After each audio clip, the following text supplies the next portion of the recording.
بسم اللہ الرحمن الرحیم. ایاک نعبد و ایاک نستعین. مجھے آج اس پروجیکٹ کو اس کی سٹون لنک کرنے میں بہت خوشی ہو رہی ہے، اور مجھے آج یہ بڑا ایک جمعہ بھی ہے، ایک بڑا خوشائند دن ہے، کیونکہ آج ہم نے ابھی صبح ایک کانٹریکٹ سائن کیا قطر کے ساتھ، جس میں جو ہمارا پرانا کانٹریکٹ تھا اس میں اور اس میں اب ہر سال ہمیں $300 ملین کی بچت ہوگی، اور انشاءاللہ جو 10 سال اگلے 10 سال میں $3 ارب کی پاکستان کو بچت ہوگی. تو مجھے اس کی بڑی خوشی ہے، اور اس ایک سال سے ہم لگے ہوئے تھے اس کے اوپر نیگوشیٹ کرنے کے لیے. اور یہ جو اب یہ پروجیکٹ ہے، اس پروجیکٹ کے لیے میں ذرا پہلے جو اب سب سے جو میں اپنے خیال آپ کے سامنے رکھنا چاہتا ہوں وہ یہ کہ دیکھیں، جب ملک پہ مشکل وقت آتا ہے تو مشکل وقت سے نکلنے کے لیے ایک ملک کو آؤٹ آف دا باکس سوچنا پڑتا ہے. آؤٹ آف دا باکس مطلب کہ وہ سوچ لے کے آئے ہیں جو کہ وہی پرانی گھسی پٹی سوچ ہے، ہٹ کے وہ کچھ. اب ہمارا مسئلہ کیا ہے؟ ذرا میں اپنی، جہاں میری وزیر بھی سارے بیٹھے ہوئے ہیں، میری ہمارے ممبرز آف پارلیمنٹ بھی بیٹھے ہوئے ہیں، میں ذرا آپ کو سمجھانا چاہتا ہوں کہ اس وقت پاکستان کیا فیس کر رہا ہے. ہمارے پاس 2 بڑے پرابلمز ہیں،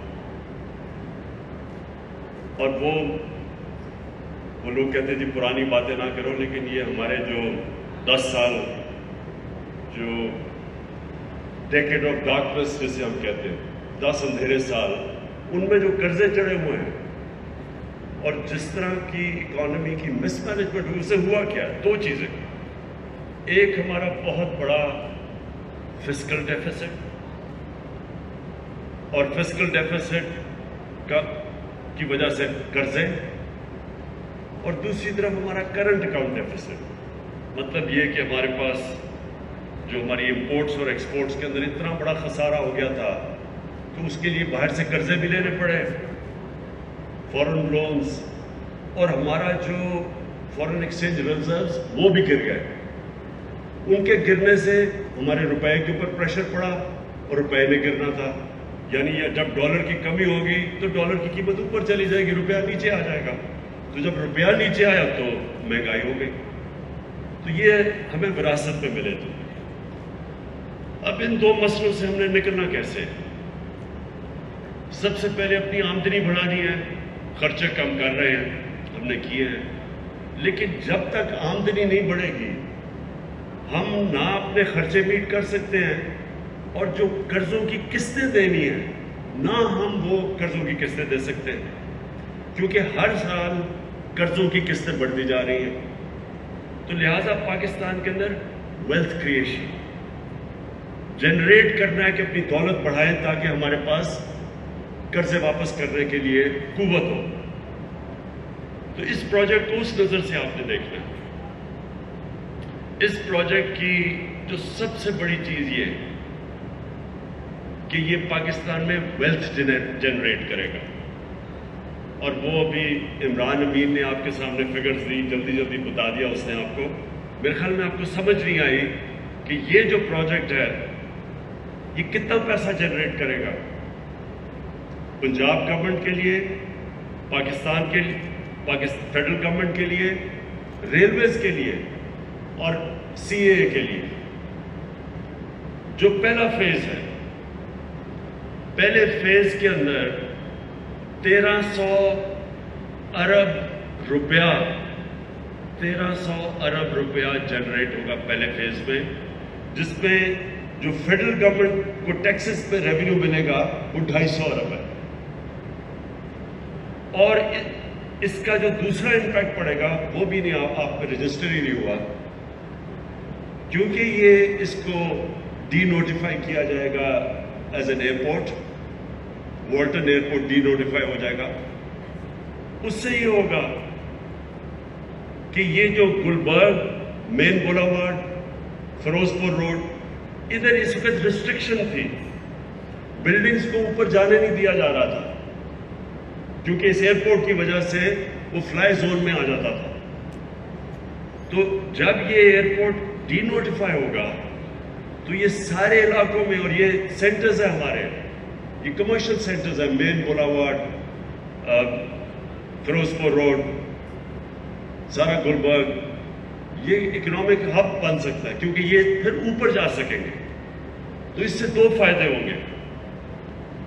ایک تو جو ہمارا اب جو لاہور ہے یہ جو پھیلتا جا رہا ہے اس کو روکنے کے لیے تو ورٹیکل اوپر جانا پڑے گا, کیونکہ لاہور جب میں بڑا ہو رہا تھا تو لاہور تقریباً زمان پارک پہ ختم ہو جاتا, اس کے زمان پارک کی یہ سارا گلبرگ وغیرہ ہے, یہ ہم ان کو دیہات سمجھتے تھے, کھیت کود تھے یہاں سارے. تو یہ اتنی تیزی سے پھیلا ہے کہ اس کے بہت وہ منفی اثرات آگے سامنے آ رہے ہیں. سب سے پہلے پانی کا, بہت بڑا پانی کا مسئلہ ہو گیا, وہ واٹر ٹیبل نیچے جا رہی ہے اور بھی تیزی سے نیچے جا رہی ہے. دوسرا جو سارا لاہور کا سیوریج ہے وہ جا رہا ہے راوی کے اندر.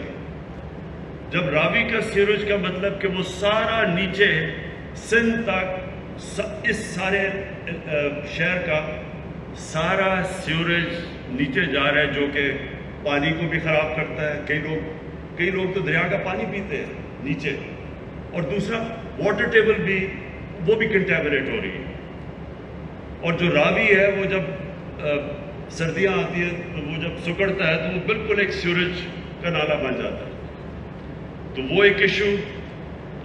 اور جتنا آپ کا شہر پھیلتا جاتا ہے اس کو آپ فیسلٹیز ہی نہیں دے سکتے, نہ آپ ان کو سیوریج سسٹم دے سکتے ہیں, نہ پانی دے سکتے ہیں, اور جو بھی آپ امینٹیز دیتے ہیں ان کا خرچہ بڑھتا جاتا ہے. اس لیے دنیا میں ماڈرن سٹیز اوپر جاتی ہیں. اور پھر یہ جب والٹن ایئرپورٹ ڈی نوٹیفائی ہوگا تو یہ سارے علاقوں کو جب اجازت دی کمرشل اوپر جانے کا, تو جو انہوں نے ایسٹیمیٹ کیا ہے, اور عمران میں یہ چاہوں گا کہ آپ کے میڈیا کو بریک ڈاؤن دیں, یہ ایسٹیمیٹ کرتے ہیں کہ اس کا کمرشل ویلیو جو ہماری ویلتھ جنریٹ ہوگی وہ 6,000 ارب روپے ہو گئے. 6,000 ارب روپیہ. کیونکہ مجھے لگتا ہے یہ سامنے میرے خیال میں آپ لیٹ نائٹ سب نے کی ہوئی ہے کیونکہ سوئے ہوئے آپ سب, کوئی تالیوں کی آواز نہیں آئی کہ 6,000 ارب روپیہ جنریٹ ہوگا. یار سلیم خان آپ کو تو خیر خاص پتہ چلنا چاہیے نا ان چیزوں کا, کیونکہ آپ تو ہیں اس بزنس میں. دیکھیں یہ اس کا جو آپ کاسٹ, ایک یہ جو ہم والٹن کا پروجیکٹ شروع کر رہے ہیں, دوسرا جو راوی سٹی ہے, یہ جو دو پروجیکٹس ہیں یہ پنجاب کو, یہ پاکستان کو, یہ سارے پاکستان میں ویلتھ کریٹ کریں گے, ریونیو جنریٹ کریں گے. اور ویسے بھی یہ جو ایئرپورٹ کبھی شہر کے بیچ میں نہیں ہوتا, یہ بڑا 3-4 کریش ہوئے ہیں پچھلے چند سالوں کے اندر, جب ایئرپورٹ اور فلائنگ کلب شہر کے اندر نہیں ہوتا. ان کے لیے ہم نے ایک اور جگہ دے دی ہے اور اس پہ انشاءاللہ بھی کنسٹرکشن شروع ہو جائے گی تاکہ یہ آلٹرنیٹ شہر سے باہر چلا جائے, اور اس کو پھر ہم پوری طرح ایک کمرشل سینٹر بنائیں. ایک اور میں نے دیکھ رہا تھا کہ اب ہمارے کئی لوگ کہہ رہے تھے کہ یہاں درخت کٹ جائیں گے, اور پتہ نہیں یہاں لاہور کے اندر ہم اور کانکریٹ یا پتہ نہیں کیا لگا دیں گے. کیونکہ میں وہ ادھر راوی پروجیکٹ میں بھی یہی لوگ کہتے گئے کہ جی یہاں بھی انوائرمنٹ کے لیے نہیں اچھا ہوگا. اور یہ بھی پہلے تو میں سب کو یہ کلیئر کرنا چاہتا ہوں, پاکستان کی تاریخ کا جو سب سے بڑا انوائرمنٹلسٹ ہے وہ میں اپنے آپ کو سمجھتا ہوں. پاکستان کی تاریخ میں سوچا ہی نہیں تھا درخت لگانے کا, کسی نے نہیں سوچا, بلکہ سارے پاکستان کے بڑے بڑے جنگل ختم ہو گئے. ہم بچپن میں یہ چھانگا مانگا, چیچا وطنی, دیپال پور, یہ کندیاں کے جنگل میں، سارے بچپن میں ان جنگلوں میں ہم نے، وہ ریسٹ ہاؤس ہوتے تھے یا وہ بڑے بڑے جنگل تھے، سب ختم ہو گئے، جنگلوں کی زمینوں کے اوپر قبضے ہو گئے.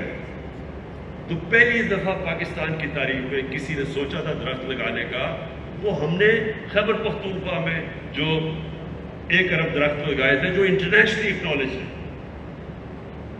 تو یہ سب سے پہلے مطمئن ہو جاؤ کہ کوئی درخت نہیں کٹ رہا ہے، یہاں کوئی درخت نہیں کٹ رہا.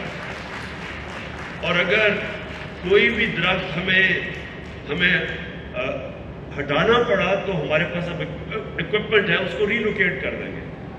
لیکن جو اس کے بدلے جو ابھی انہوں نے آپ کو بتایا اربن فارسٹری، جو کہ ہم پورے یہاں درخت اگا رہے ہیں اور جو ساری ماڈرن ٹیکنالوجیز لے کے آ رہے ہیں، جو اب نئی نئی درخت اگانے کی اربن فارسٹری کی ٹیکنالوجیز ہیں، وہ ساری یہاں یوز ہوں گی. جو یہ بلڈنگز بھی بنیں گی، یہ سب جو لیٹسٹ آج جو عمران امین نے جلدی میں اپنی پریزنٹیشن میں کہا، جو اب دنیا کے اندر جو نئی بلڈنگز بن رہی ہیں ساری، ان سب میں سسٹینیبل جو ان کی انرجی کنزرویشن، یہ سب نئی چیزیں جو آ گئی ہیں، انشاءاللہ وہ ادھر بھی کریں گے اور راوی سٹی میں بھی کریں گے، جو دونوں ہمارے بڑے پروجیکٹس ہیں. اور اس کا پھر ایک اور بہت بڑا جو فائدہ، جو ہمارا دوسرا مسئلہ ہے کرنٹ اکاؤنٹ کا، کہ جیسی ہماری اکانومی اوپر اٹھنے لگتی ہے، ہمارے پاس فورن ریزرو جو ہمارے ہیں ان کو کم ہونے شروع ہو جاتے ہیں، روپے پہ پریشر پڑ جاتا ہے، کیونکہ امپورٹس بڑھ جاتی ہیں. اور جب امپورٹس بڑھتی ہے تو پھر کرنٹ اکاؤنٹ، یعنی ہمارے جو ڈالرز ملک میں جو آ رہے ہوتے ہیں وہ کم ہوتے ہیں اور ملک سے باہر زیادہ ڈالرز جا رہے ہوتے ہیں. ہم نے ابھی تک پچھلے 5-6 مہینے میں بڑی دیر کے بعد پاکستان کا جو کرنٹ اکاؤنٹ ہے وہ سرپلس میں رہا. سوائے پچھلے مہینے 6 مہینے ہمارا کرنٹ اکاؤنٹ سرپلس میں رہا. تو جب ہمیں سب سے بڑا ڈیفیسٹ ملا تھا جب ہماری گورنمنٹ آئی تھی $20 ارب کے، تو یہ جو پروجیکٹ ہے اس کی وجہ سے ڈالرز آئیں گے پاکستان میں. میں بار بار لوگوں کو کہتا ہوں کہ ہمارا جو سب سے بڑا اثاثہ ہے وہ ہمارے اوورسیز پاکستانی ہے. اور اوورسیز پاکستانی اب جب بھی کوئی ہاؤسنگ سوسائٹیز بنتی ہیں، علیم خان کو پتا ہوگا اس میں بہت بڑی انویسٹمنٹ اوورسیز پاکستانی کرتے ہیں، کیونکہ وہ بدقسمتی سے ہم نے ابھی تک وہ سسٹم نہیں بنایا کہ وہ ہمارے لیے انڈسٹری میں اور چیزوں میں انویسٹ کریں. وہ کرتے ہیں پراپرٹی میں صرف. تو یہ جو بڑا میگا پروجیکٹ ہے یہ راوی سٹی کا، اور یہ جو والٹن کا ہمارا پروجیکٹ ہے، اس کے اندر بہت زیادہ انٹرسٹ اوورسیز پاکستانی کا. اور اس کا مطلب کہ باہر سے ہمارے پاس پیسہ آئے گا، اور جیسے جیسے ہمارا ملک اب اوپر جا رہا ہے، ہماری ٹیکسٹائل ایکسپورٹس بڑھتی جا رہی ہیں، ہماری اس وقت نئی فیکٹریاں بن رہی ہیں، تو جو مشین امپورٹ کرتے ہیں اس سے پریشر پڑ رہا ہے ہمارے فورن ایکسچینج ریزرو سے. اس لیے بھی یہ پروجیکٹ بڑا امپورٹنٹ ہے، کیونکہ اس کی وجہ سے ڈالرز آئیں گے اور ہمارا پھر جو ہمارے روپے پہ پریشر انشاءاللہ نہیں پڑے گا. میں جو عثمان بزدار نے بھی بات نہیں کی، اس میں صرف ایک اور چیز ٹچ کرنا چاہتا ہوں. جو ہمیں نیا پاکستان پروجیکٹ ہمارا گھروں کا، افورڈیبل ہاؤسنگ کا، پہلی دفعہ پاکستان کی تاریخ میں کوشش کی جا رہی ہے کہ تنخواہ دار طبقہ، مزدور طبقہ، جن کے پاس پیسے نہیں ہے، کیش نہیں ہے گھر بنانے کا، تو ان کے لیے آج تک وہ بس خواب ہی دیکھتے رہتے تھے کہ ہمارے پاس بھی گھر ہو. تو یہ پہلی دفعہ پاکستان میں کوشش کی جا رہی ہے. اس میں ہم نے بینکس کو انوالو کیا ہے. اس میں ہم نے بڑی مشکلوں سے جو ایک قانون تھا فور کلوزر لا، وہ پتہ نہیں کتنی دیر سے پھنسا ہوا تھا، وہ قانون آج پاکستان میں فور کلوزر لا کا قانون آیا. اس لیے بینکس بھی اب اس میں آ چکے ہیں، اور ہم پوری کوشش کر رہے ہیں کہ آپ بینکس کو انکریج کریں، کیونکہ ان کو اب تک عادت نہیں تھی کہ چھوٹے لوگوں کو قرضے دینے کی. بینکوں کو کوئی عادت نہیں تھی. ہماری ایک اخوت جو NGO ہے وہ تو دیتے قرضے بیچارے لوگوں کو، اور ہم نے ان کو بھی فنڈ کیا ہوا 5 ارب کہ وہ بھی جو لوگ بالکل ہی نچلا طبقہ ہے ان کی مدد کرتے ہیں قرضے دینے میں، مائکرو فائنینس میں. لیکن جو